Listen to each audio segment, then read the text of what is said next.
Hi, this is Jesse Dennerline again. This is a video on how to transfer a script to the box and set it up. So let me write a quick script here, just a quick one-liner. And I'll save this to the desktop as test.lua. And we'll close that. And I'll connect to my unit.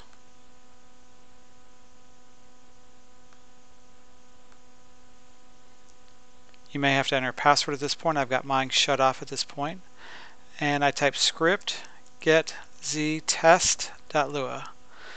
That is going to spin up a Z-modem transfer of the script to the box. So it's expecting me now to transfer it. So I hit script transfer Z-modem send, and I go to the desktop and select the file. So test, I'm just going to type it in here, but you can do your get it any way you want. It quickly popped up a window doing the transfer because it was such a small file, it did it very quickly.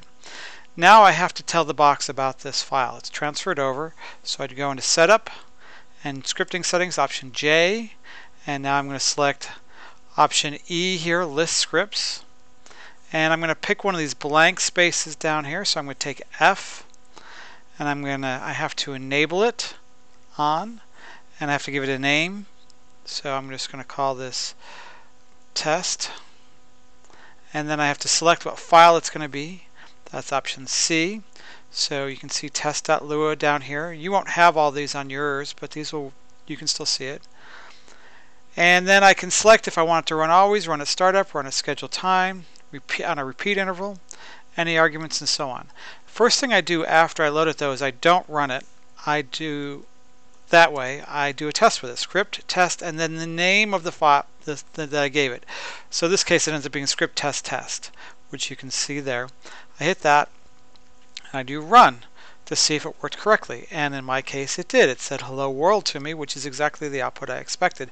So I know that's going to run fine, so I type quit here, and I come into the setup menu again, option J, option E, list scripts, and then I would just go into option F for test, and I could have it run always, or run at startup, or run on a scheduled time, or repeat interval, so I just would pick whatever one makes sense there.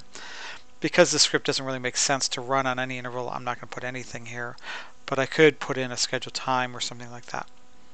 And that's how you load a script and get it to work.